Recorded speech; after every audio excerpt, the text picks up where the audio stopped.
science knowledge only adds to the excitement, the mystery, and the awe of a flower.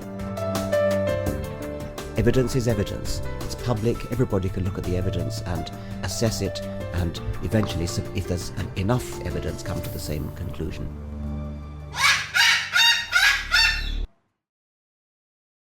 The Chloe Sanctuary hopes to give you insight into the health and happiness of your companion parrots. We hope to help you build happy homes using reliable and proven tools. The best homes are built on a rock-solid foundation. And the best foundation for a happy home is the bedrock of science. When we stand on the shoulders of giants, the scientists who have worked long and diligently to understand our companions, we can reach new heights of understanding. And understanding is the key to success. I think treated, most of these birds have a good prognosis, and I would say in... What does avian veterinary medicine have to tell us about our feathered friends? How can the tools of behavior shaping make our homes happier for us and our companions? Shake. How can we deal with biting, screaming, or other misbehavior? What is it like to live among parrots? Let them roam around about you and share a life with them. Of the Chloe Sanctuary for Parrots and Cockatoos, a nonprofit charity dedicated to the empowerment of captive parrots and public awareness. Hi, and welcome to Cockatude, Cockatoos with Attitude. Episode 83, Back to Basics. How to make living with your parrot a win-win situation. Today we have with us Chloe, Lucy, Lorelei, Coco, Pippa, Peach, who's in the basket because she keeps trying to get to the floor, Sugar, and Salamander. It's a pretty big crew, don't you think, Pip? It's a pretty big crew. I did have Kaz in here. Unfortunately, Kaz and Chloe are not going to be able to be in the same room today. So Kaz had to leave. She was the one that started the issue, at least physically. There may have been signals I didn't see, but... So first, a little bit of housekeeping. All of our videos are now available as audio podcasts on Apple Podcasts, you know, what used to be called iTunes, and Spreaker, and also on YouTube. But if you go to YouTube, you've got to go to the folder that says audio podcasts, okay? The audio versions are in their own separate folder, and you won't see them unless you go there. We would appreciate it if you would give us a rating on your favorite service. Rate us on Spreaker, or give us a good word on YouTube, or on Apple Podcasts. I hope you'll give us a 5. The more ratings we have, more positive ratings we have, the more people will find out about us, and maybe more birds will do better, huh, Chloe? What do you say? You can also go to Amazon Smile. That's smile.amazon.com. And on Smile, you can choose someone that you're going to give. You can choose someone, an organization that's a nonprofit, that you want to give a little bit of money each time you buy something. It won't affect how much you pay for anything. So we'd appreciate it if you would do that. Just go to Amazon. Just go to smile.amazon.com and then put in Chloe Sanctuary when it says to choose the charity you'd like to give a little bit of money to. And that's all there is to it. Just be sure that you do that through a browser because it doesn't work through the apps on your phone. It only works through a browser, okay? Now we have removed all the ads on YouTube. We do have, of course, we will ask you for a little bit of money as far as we have our little clips where we ask for donations. But all the other ads that don't have anything to do with us have been removed. That means we're going to lose anywhere between $300 and $500 a year. So we would appreciate it. That's Bob. He's having a problem today. We would appreciate it if you would sign up on Patreon and become a patron. Give us $1 an episode or more if you can afford it. If you can't afford it, don't worry about it, okay? But if you can afford a cup of coffee at Starbucks, we'd sure appreciate that you'd give us at least $1 an episode. This is not easy. It's a lot of work. being in a room with all these birds and trying to get ideas out to you guys is not easy, okay? So we'd appreciate a little help. And now let's talk about training. I'm going to stretch out so the birds can use my legs if they want to. You can even sit on my screwed up knee if you want. No? Pippa? She's determined to be the star of every episode, aren't you? Flap, flap, flap, flap.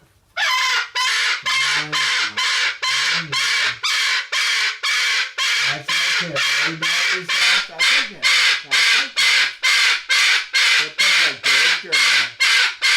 Pippa's a good girl. Aren't you, Pip? Are you a good girl, Pip Pip? Are you a good girl, Pip Pip? Well, come here. Well, come on. Well, come over here. Go on, Pip Pip. You can come to me. You can come to me if you want. Well, come on over. Come on over. There's a Pip Pip. So we had Chloe, leave her alone. She's not hurting you, Chloe. Just be nice. Just be nice, Chloe. It's all right. This is a Pip. Our board member in Australia, fortunately, is home now. He had a ruptured appendix, and he wanted us to do an episode on back to the basics. So that's what this episode is. We're going to go through the basics of what we do to work with these guys. And the best and most successful technique used by almost every professional trainer is called applied behavior analysis. You know a little bit about it probably as a subset called reward training, but we do a little bit more than that, okay? And I'm going to go through those basics and try to cover everything in one session, along with all the other things we're doing. We have our little segments. Chloe, stop. Chloe, stop it. Stop now. Stop. Cover her face for a little bit. So don't be frightened away by the name, ABA or Applied Behavior Analysis. Don't let that frighten you. It's a name that comes from its scientific roots. While actually studying it and knowing it, in great detail, could take many years and many college credits. You can learn the basics of what you need to know in just a short amount of time. You just have to practice it, okay? Once you hear these techniques I'm talking about, be sure to practice them. It's important. Okay, I found that after learning just a few of these principles, I was able to start training birds almost immediately. That's not to say I didn't make mistakes. I did. Because I understood my errors quickly, because my teacher was great, Dr. Susan Friedman, PhD, out of the University of Utah, in her Living and Learning with Animals classes. I corrected most of my errors with very little effort. So after I changed my way of thinking, because you really do have to change your way of thinking, you're tending to see things in ways that are wrong, okay? We just do that. One humorous way is if you've ever watched John Cleese in Fawlty Towers, there's the one episode, Gourmet Night, where he's out kicking his vehicle because it won't start and saying he's going to thrash it within an inch of its life. We tend to do that. We tend to see things in the wrong way, okay? If something's not working the way we want, we tend to think, there's the problem. Where actually, in most cases, it's our ability to observe that is the problem. So one of the first things we have to do is to break that habit. And the first thing we do in that line of thinking is to stop labeling things. A bird isn't mean at all. If a bird is lunging at you or a bird is squawking all the time, then a bird is squawking or the bird is lunging. Hi, Peach. Speaking of about ready to sing, I think Peach is about ready to sing, aren't you? So we have to learn to like the bird that's no longer nesting, think outside that box. Our way of judging situations, people, birds, success and failure, was developed over time, mostly from the teaching of our parents, our siblings, our DNA, schools, and other associates, but there were other factors too. And this gives us a skewed view of the universe. So when we look at something, let's say a tree or a car or a perch, we're using a word that's a general word. Well, that's a perch, but that's also a perch. They're made by the same company, but they're not the same thing. Okay, they're not the same thing at all. Each one of them is broken in different ways and fixed in different ways, for one thing.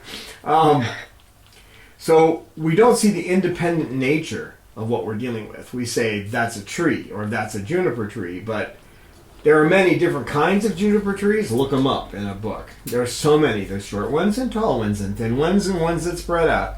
So we have to stop labeling things. It's not a mean bird. It's not a happy bird. It's not a bird that is sweet. These are labels that don't mean anything. It's a bird that has positive behaviors. And by positive behavior, I mean it's doing something in our world that's good for it and good for us. So that's the first thing. And we have whole episodes on these separate things, but the first thing you got to do is drop labeling, okay?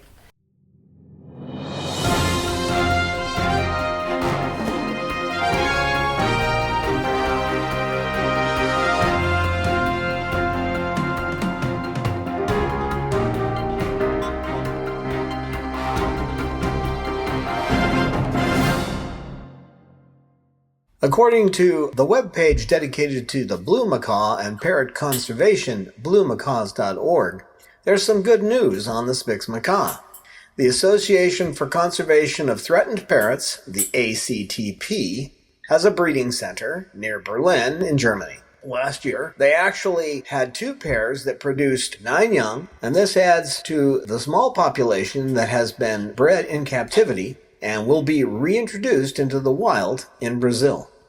According to the BBC, in November of last year, the Brazilian authorities, working with Singapore, have located a number of Spix macaws at the Jurong Bird Park in Singapore. The Jurong Bird Park has had much success in breeding and helping to reintroduce parrots that are threatened. Please check out bluemacaws.org and check our show notes for links to more information.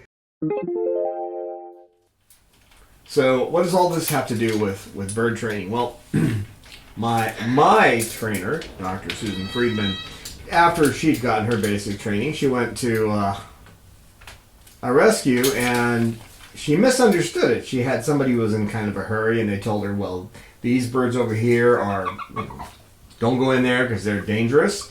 And these birds over here are all fine. So she went into the wrong room, and when the lady came back, she was holding 3 of these so-called terrible birds, these mean birds that you couldn't handle. So what she learned from that is the labels don't work.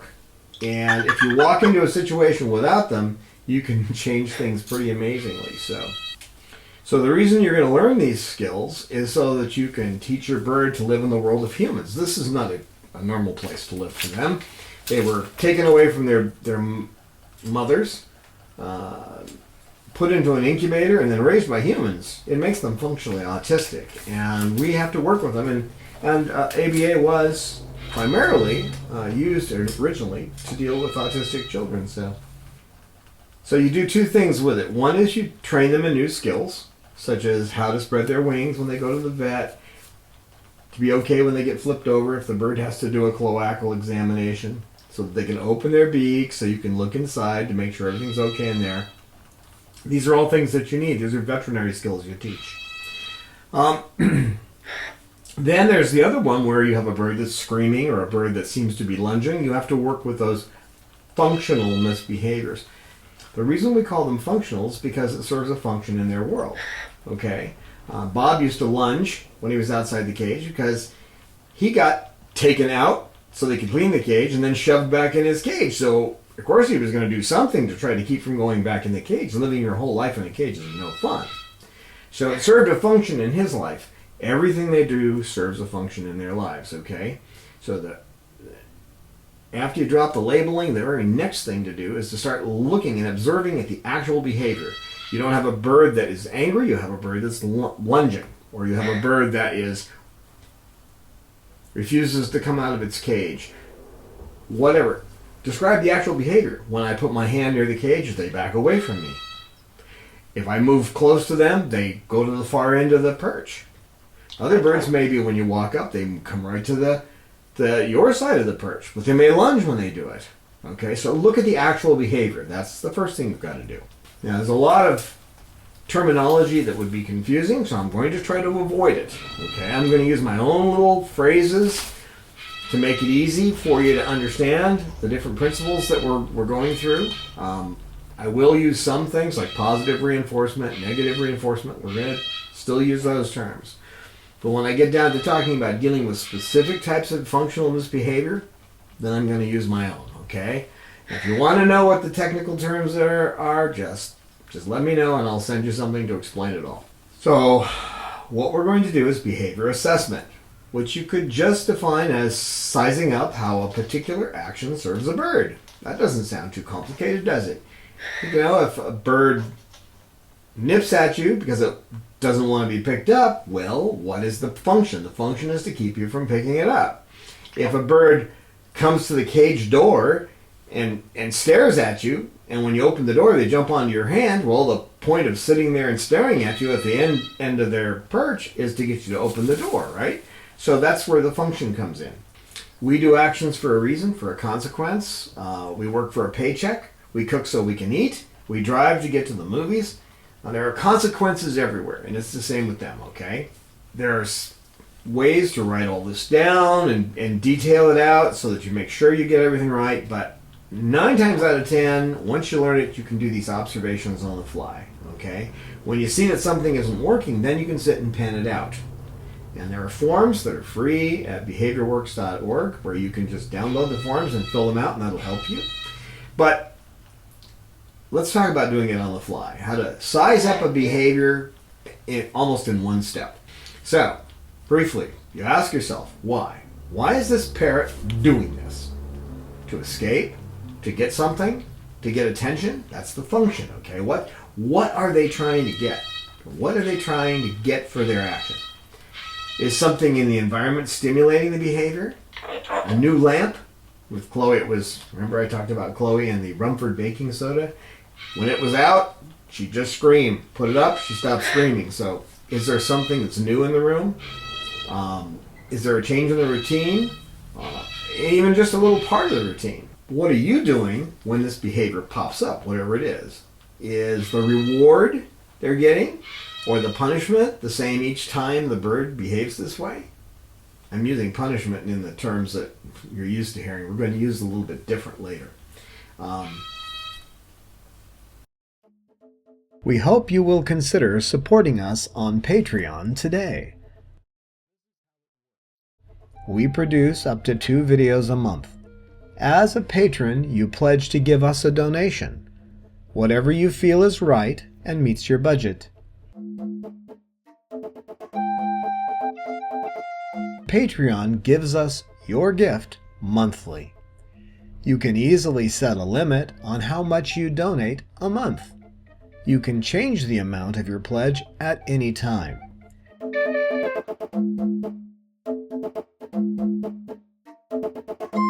Your gift will allow us to continue bringing you entertaining and informative videos. Patreon.com/Chloe Sanctuary.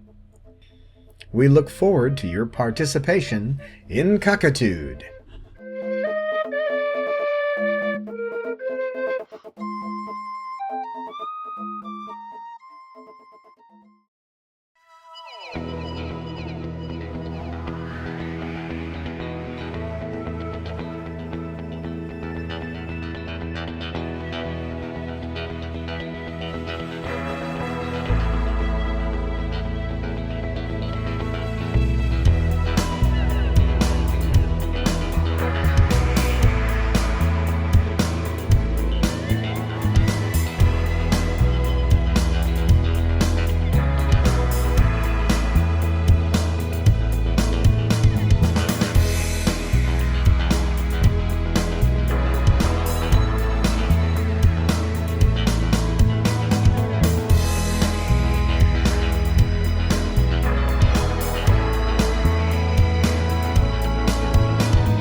So let's say that if a bird opens its beak and leans forward, okay, you pull your hand away.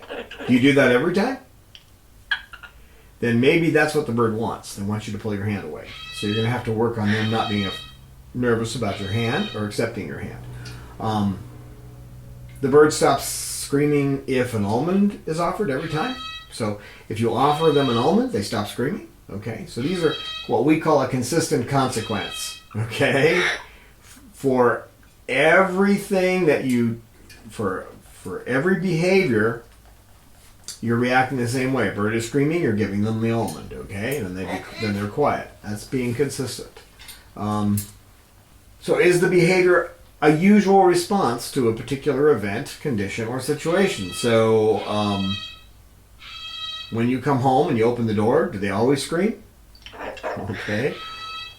When you go to the refrigerator, do they always make a sound? Okay, that happens. Roman does that.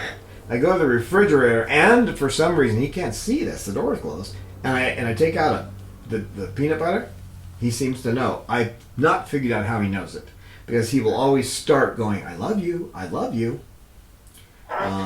Does the bird always bite when the neighbor comes over? Runs away when the hand enters the cage? You get the idea. So once we have this guess why they're doing what they're doing, lunging when you put your hand in the cage, coming over to the cage, sitting at the bars, waiting for you to open the door, to get you to open the door. We're going to use that first guess, okay, as an assumption that the bird is acting this way because of that cue in the environment, that thing we're doing, okay? The next step we're going to do is use the tools of ABA to help the bird choose another behavior. Now, it's important too to remember that we don't have any psychics that can read these guys' minds. I know there are people out there say they're animal psychics.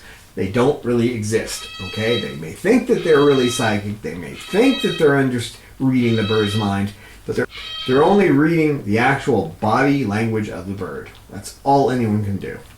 The actual behavior, okay? Now, let's define something here. What is behavior? According to the Merriam-Webster online dictionary, the definition of behavior is, and I'm going to use the 1B definition, anything that an organism does involving action and response to stimulation. Okay? Anything an organism does involving action and response to stimulation. That's behavior. So, if you go, bang, and Lorelai's crest goes up just a little bit, and her eyes get a little wider, that's a behavior, all right? You turn your head like, why is he doing that to me? The response of an individual, group, or species to its environment. Okay, that's definition C. So we're going to focus on, and you're going to focus on anything that a bird does involving action and response to its environment.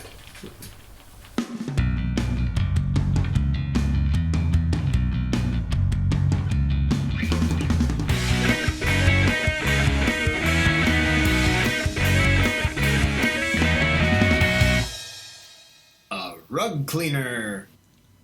I learned the hard way. I bought one that began with the letter B. It was half as much money as this baby. But I'll tell you, this rug doctor really does the job. Now I've got a spot over there I'm going to be cleaning with it. And that spot, which happened yesterday, will come right up. And you can use the full unit or you can use the hose, and the hose actually works. Peach, you're going to fall. That's a beautiful song, Peaches. That's a beautiful song. Don't get down. Don't get down. Now, there's unconditioned responses, too. There's two kinds of responses. There's conditioned and unconditioned. If you train a bird to do something, or a bird learns to do something, that's a conditioned response. If you put your hand on a burner and it's hot, you don't have to think about it. Your hand comes away. That's an unconditioned response, okay? So we deal with those occasionally too, but for the most part we're dealing with conditioned responses, things they've learned to do. A conditioned response, a good example is an athlete, a marathon runner, bending over, a knee on the ground, waiting for that gun to fire, and as soon as that gun fires, they take off, okay? That's a conditioned response. 9 times out of 10, when we're dealing with training a bird, we're going to be giving them some kind of treat, okay? We've dealt with that before. We're going to give them some kind of treat. Some birds just like to be petted. Rome, sometimes he will be unhappy if you're offering him food when he just wants to be petted. And that's all it takes to train him. So, poor Bob's just having a bad day. You can hear him crying in there. But he's real nippy right now, and yeah. We've got, looks like a good week for the aviary next week, so he likes being in the aviary, and he's been stuck in the sanctuary inside the building for a week. When you're working with a bird, as far as training behavior like step up or targeting or that kind of thing, be patient, in a good mood. Don't train if you aren't. Train in an undisturbed area. Use a reward the bird enjoys, that you're only using in the training. Use short training sessions, 10 minutes or less. Don't train a bird who's not feeling well or is stressed. Choose another time. If the bird shows signs of frustration, go back and start over in an earlier step. If that doesn't work out, they still don't get it, have them do a behavior they know, like step up, and reward them for that, and give them praise, and stop and start at another time. You don't want them getting frustrated. Outcomes drive actions, okay? And we would say behavior is a function of its consequences, but outcomes drive actions. So whatever the outcome is they're looking for is going to drive their actions. Whatever you do, don't trick or cheat the bird. Don't move a treat away when luring them to do a behavior. Reinforcement or punishment. Okay. Let me define these things quickly. Reinforcement is when you are strengthening a behavior, okay? So you're either maintaining a behavior at its current level or increasing a behavior. That's reinforcing it, okay? Punishment, the way we use the word, means to reduce or extinguish, to get rid of a behavior. Positive simply means you're adding something, and negative means you're taking something away. So if you have positive reinforcement, you're adding something in order to maintain or increase a behavior. If you have negative reinforcement, you're taking something away in order to maintain or increase a behavior. If you have positive punishment, you're adding something to lessen or extinguish a behavior. If you have negative punishment, you're taking something away in order to lessen or extinguish a behavior. Now, as an example of negative punishment would be taking away something to reduce a behavior. If a female umbrella cockatoo is constantly laying eggs, you might take away all nesting materials from the bird, okay? And stop petting them as much. See, you're taking away something to reduce or extinguish a behavior. If you were talking about positive punishment, you would be adding something. Maybe there's a toy that she's going to focus on, your bird's going to focus on, and you put it in the cage. Now you're adding something to reduce the other behavior. Reward training, most people have an idea about that. So if you have positive reinforcement, you're giving a treat to reinforce a behavior. In practice, we use positive reinforcement most frequently. And we're careful, extremely careful with positive punishment. And the reason for that is positive punishment will work. You've seen people hit a dog with paper after it pees on the floor. Whack! The dog will cower, and then that will eventually train the dog not to pee on the floor. But it won't do one thing. It won't train that dog to enjoy being hit with the paper. Okay? It doesn't make the dog any more likely to want to learn. All right? It doesn't do that. Hey, Peach, are you climbing down? Are you climbing down, girl? That's a good girl. When you're doing positive reinforcement, it helps them to develop a desired behavior the same way that a paycheck helps to get people up to go to work. Beautiful song, Peaches. A beautiful song. Yeah, you got over there. I'm not going to let you get on the floor, though, but I'm glad you got over there. And one of the core problems with punishment is that it is positively reinforcing. It reinforces our tendency to use it again if we see positive results. So when you see that hitting the dog stops the dog from peeing on the floor, then your chances that you're going to hit the dog again are much higher. So we don't want to do that. It does not encourage these guys to want to learn. They don't take the negative punishment all that well. There are times when you have to use it. When I'm in the aviary and I've got birds that are trying to mate and I'm covered with birds, I'm going to use a squirt gun. Okay, I'm going to do it. That's positive punishment because I'm adding something to reduce or just extinguish the behavior. Okay? I'm going to do it. But it's the last thing in my tool chest. The last thing in my tool chest is positive punishment. Now the other thing you use when you're training, you're consistent. What you do is stamped from a mold. You always hand the treat the same way with the same hand in the same manner. That's called consistency. Otherwise, they don't know what you're doing.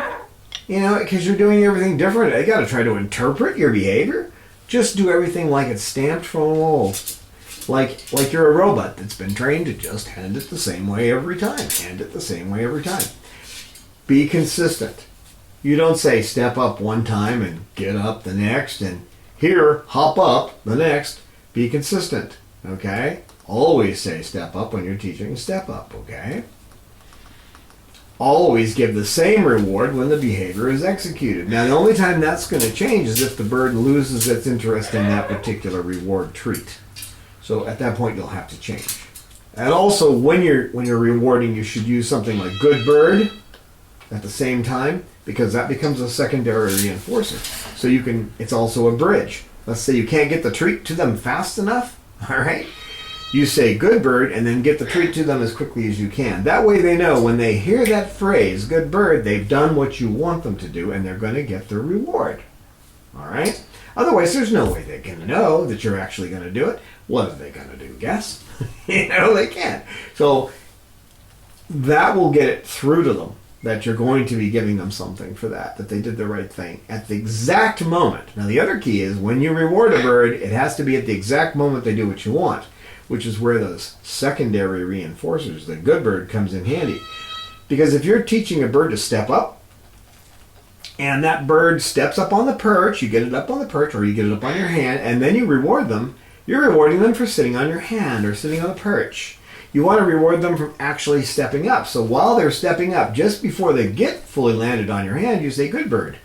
And they know that's what you're rewarding them for. Otherwise, you're rewarding them for standing on your hand. And it's not that they're stupid, they don't understand English. So you have to be clear in what you're doing. So it's important to be clear. Now, they have another word we use, it's called contiguity. But really what it means is keeping our ducks in a row.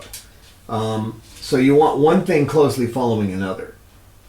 And that means that the sunflower seed immediately follows the behavior. The treat follows the behavior, okay? And that secondary reinforcer, you hit them with it just at the moment. We also call it a bridge, okay? So, because you're bridging, on one side you've got the reinforcer, on the other side you've got the behavior, and you have to connect the two, so we have a bridge there.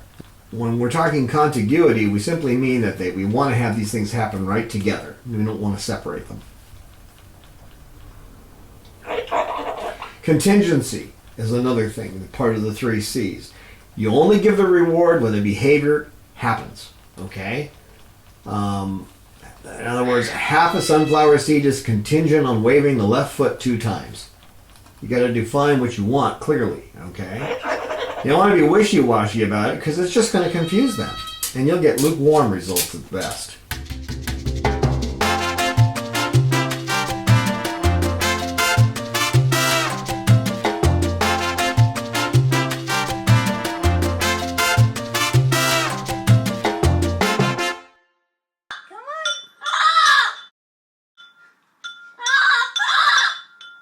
Make sure your bird is comfortable getting up on a perch. Then, if you should have a problem, you'll have an easy way to get them back in their cage. All the 3 C's should be present in order for a bird, or any animal for that matter, to understand what is required in order to receive its reward.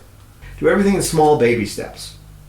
Don't expect them to make huge leaps. It's because we're not skilled. It has nothing to do with them. They're smart. But they have to try to figure out what we want. So if you want a bird to wave, you're going to start by just getting them to lift their foot a little bit. Now sometimes they may go ahead and bring up their foot and just wave it around. Just what you want. Give you the exact behavior. Then we do what's called flooding. We just give them a treat and praise and praise and praise. In other words, secondary reinforcers and primary reinforcers. Food, in this case, or petting, if that's what they really like. We make a big deal of it, okay, because they got it right in the beginning. That's how we capture behavior. That's how we capture the vocalizations we want. We want a bird to say hello. We keep saying it while they're paying attention. Eventually, someday they're going to say it, and then we're going to jump on it and reward it, okay? We're going to flood them with rewards. There's no other way to do it. Pete, I don't want you on the floor. Get up here. Get up here. Come on. Sit over here. There you go. You can sit up here. She was getting on the floor before, so I didn't want her up on it. I didn't want her up on the couch because she kept climbing down. But if you'll sit there, you can sit up here. Okay. She goes, yeah, sure, I'm close to this. And, no, you're not going to do that. Now, in the old days, we used to say, that I gave the dog the command and he sat. No, we don't do that. We cue. And by cue, it's like in the movies, okay? They put up a cue to do this and a cue to do that. Now it's your time to go on stage. That's the way we do it. So we use a cue, like I say, step up, and the bird steps up. Okay, the cue is step up. Or I have another one with these guys, which is to put my hand like this. I put my hand like this, and that means step up. Either one works. They know both cues. So we use cues, okay? Now, a point about one of the techniques, extinction.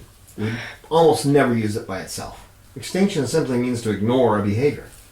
You aren't going to pay attention to it. The problem is that if you do that, you'll find in most cases that behavior will get worse. Because at some point, Peach, you can't have that. At some point, you're accidentally going to reinforce it. You're going to walk in the room when they're doing that behavior that you don't want, and you're going to reinforce it. And then it's going to be worse than it was when it started. So we usually use extinction not by itself, but with other things, okay? To define it, extinction is ignoring a behavior, not reinforcing it to reduce the frequency of that behavior. So you want to stop them from doing something, or you want to make it so they don't do it as much. And that's called extinction. So behavior shaping, teaching them to do something in little steps. Raise the foot a little bit, raise it a little higher, raise it a little higher, raise it a little higher till you have the foot up, and then bring the foot down, then bring the foot up, then bring the foot down. Now you've created a wave, okay? That's behavior shaping. Trading behaviors. Basically, trading behaviors is reinforcing one behavior while reducing another, okay? So you're like putting them on a scale. We want them to say hello and stop screaming, all right? So you're going to trade that behavior. They have a cute sound that they make, and then they also scream. So you're going to reinforce the cute sound and ignore, or extinguish, right?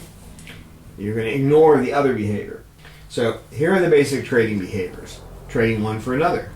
Training a bird to prefer a wanted behavior over an unwanted one. To take a pine nut from your hand rather than bite your finger. That's an example of trading one for another.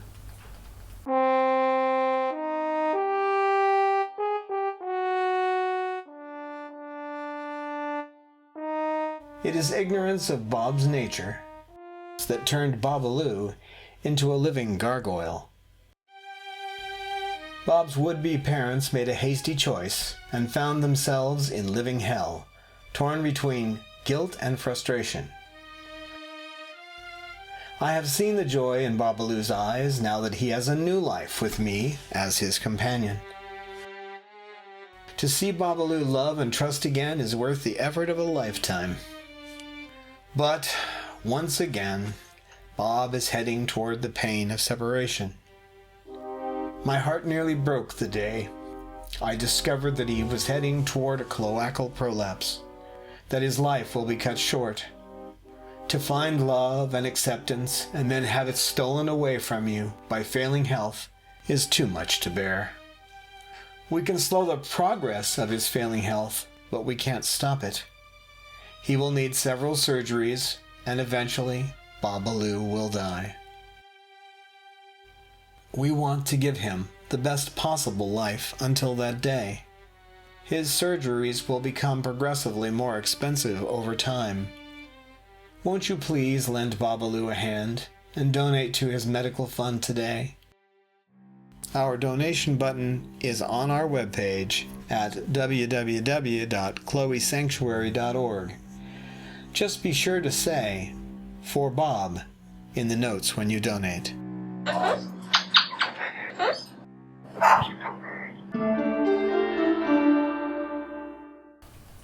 Then there's one that I call the Chinese finger puzzle, which is if you put your fingers into a Chinese finger puzzle, you can't do anything else with those two fingers while it's in there, right?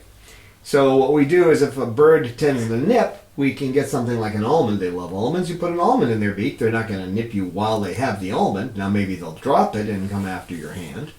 You do something that makes it so that they can't do something else. And a good example of that is putting the almond in the beak, then they can't bite. It's coasting to a stop. This is a method to slow down behavior. Okay?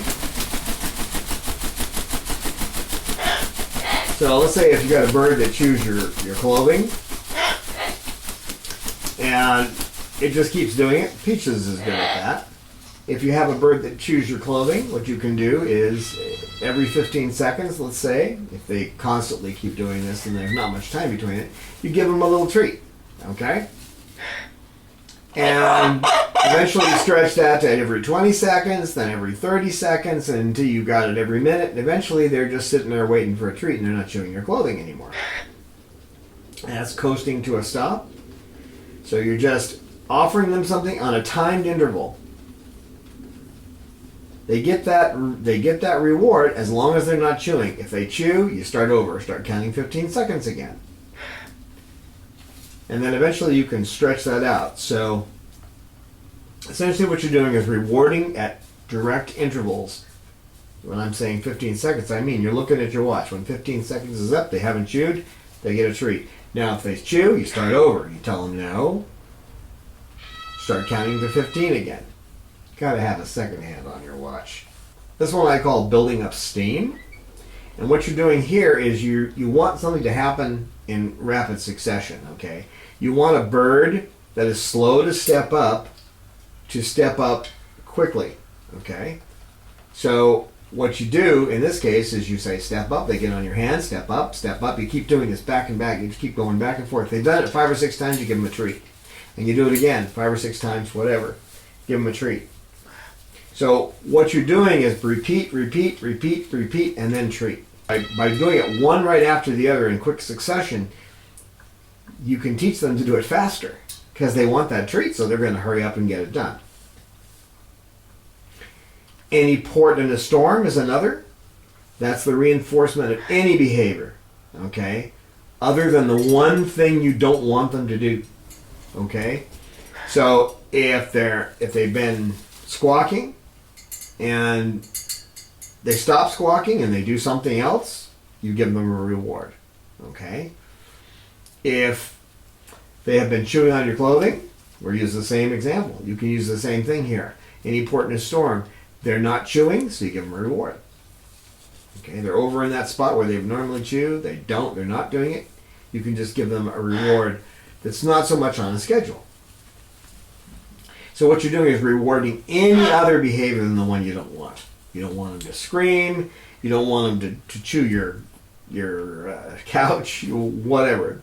So I call that any port in a storm. And the reason for that is you reward anything. It doesn't matter. You're in the middle of a storm. You're going to go to any port, right? It's the same here. So just reward anything else other than the behavior you don't want. So those are the basic techniques. I ran through them rather quickly. We have dealt with all these in other videos, but I wanted to kind of run through the whole thing. And there's two types of training. There's the one you got them on the perch and you're teaching them a new behavior. To target, to go after your hand, okay? You're teaching them to step up off the perch. You're teaching them to step on the perch. You're teaching them to wave. You're teaching them to do a high five. Whatever you're teaching them, that's on the perch. The other type is when you're dealing with functional misbehaviors. Things like screaming, lunging, going to places you don't want to. You notice when we're in here, I mean, there's cameras everywhere. They're not touching them. Once in a while, Pitbull will try to go after a camera, or Bob will try to chew on the bottom of a tripod. But the point is, they've all been trained that way. It's a function. Hi, sweetie, that's my ear. What do you want? She'll grab my ear when she wants something. What do you want, baby? That's my Luce. That's my Lucy. And those are the techniques that I use. Of course, there's also the environmental stuff. You want to make sure they have the toys they need to play with and toys they can tear apart. They want to have as much freedom as you can possibly give them. So the aviary is good for them when we can get out there and it's not raining and cold. So that's a quick run through of all the basics. All that I can think of in a short time. And thank you very much for watching. And I hope this helps you guys with your working with your birds. Please consider becoming a patron and donating at least $1 an episode. Find us out on Apple Podcasts or Spreaker or even YouTube. We do have audios on YouTube now in the audio separate playlist. And we'd appreciate it if you would use smile.amazon.com and set us as your primary charity. And thanks again for watching. Who wants to say goodbye? Come on, Pip. Come on, Pippa. Pip, Pip, Pip. Say goodbye, Pip. Pip, Pip, Pip, Pip. Good girl. It's a good girl. We welcome your feedback on our videos. We look forward to your insights, tips, questions, stories, and pictures. You can email us at cockatude@chloesanctuary.org, reach us on Twitter @Chloe Sanctuary, and join with us on our Facebook Chloe Sanctuary page.